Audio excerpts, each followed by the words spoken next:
What's going on, everybody, and welcome back to Comic Breakdown. If you guys are new to the channel, do me a favor and hit that sub button. Hit that notification bell, make sure you're not missing any of the awesome content that we have coming out. And with this video, we are jumping into Captain Carter, issue number 2. If you did not catch issue number 1, be sure to check out the link in my description, as well as the top of this video. It will get you completely caught up on everything that happened with that issue. And what we saw in issue number 1 was the return of Captain Carter, being lost in ice for 80 years. They found her and they have put her back to work. It just so happens that Hydra is now showing its face, teaming up with Lizzie Braddock. They are now working for S.T.R.I.K.E, having only one goal in mind: taking down Hydra. Be sure to buy the comics, support the industry, and with that being said, let's dive into this breakdown.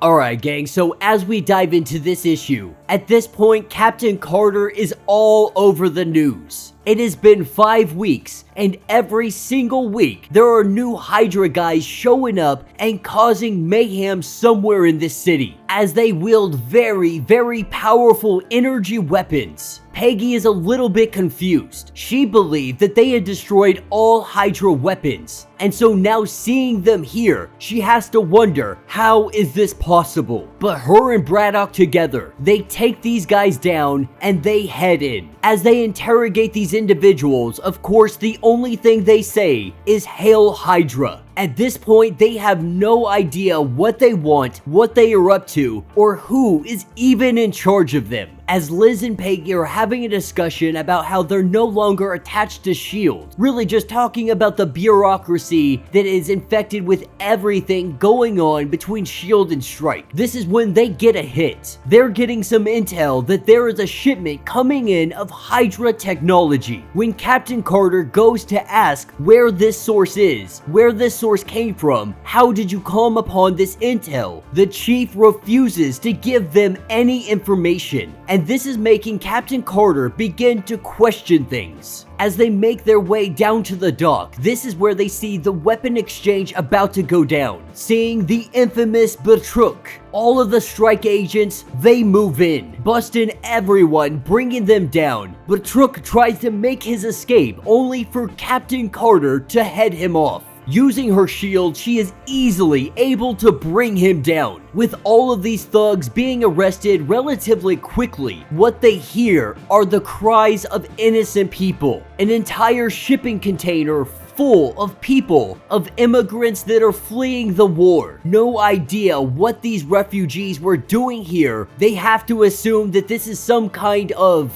human trafficking ring. But what they do know is that this has nothing to do with Hydra. Taking us to the next day, we have Peggy, who is at her apartment saying hello to her neighbor, but this day her neighbor doesn't really want to say anything to her, because when they were doing this bust, there was a reporter there that was snapping pictures of all of it. This individual, I have to assume, is very liberal leaning, because she starts going off on Captain Carter about how these refugees were innocent people. They're gonna be put in internment camps and sent back to where they came from. And so this is where we see the two of them. They begin to school Captain Carter on everything that they find injustice when it comes to deportation and so on and so forth. Of course, Captain Carter, she can't really be held responsible for anything in this situation because she has been gone for 8 decades. And so the truth is, she has no idea what they are talking about. Captain Carter, going into work the next day, she lets the Prime Minister know that she will no longer be used for propaganda. No more paying reporters to make stories and take pictures of her. That any agenda or policies or whatever it may be that he wants to push, she doesn't want to be associated with any political party. The only thing that she has come here to do, the only reason she is working with S.T.R.I.K.E is to take down Hydra. And so if it is not a Hydra mission, she will no longer be doing those operations. As they make their way out of the building, the Prime Minister, he makes a phone call saying that both Peggy and Liz are gonna be a problem, with the two of them going home. We have Lizzie Braddock, she is showing up at her apartment, kicking off her shoes, going through her mail, and when she walks into her room, there appears to be two individuals with night vision glasses, pistols with silencers, and they have come to assassinate her. And that will be the end of this issue. So let me know what you guys think down in the comments. Alright, so when it comes to issue 1, I was really expecting this story to be a little bit better. I am a little bit disappointed that they jumped right into the politics. And they spent a good 2 or 3 pages really explaining why refugees belong in the country, so on and so forth. Like, I get that you want to bring politics, real world examples into your comic, but the truth of the matter is they spent far too much time really telling Captain Carter that she is a POS because of what she did, when she didn't even understand what was happening. They immediately began jumping down her throat, and she had to go passive and submissive just for them to lay off. Now granted, Captain Carter, she has 80 years of history to catch up on, so obviously she's not going to be up to date on all this social warrior justice stuff, making sure that you do this and do that and use these pronouns. Like,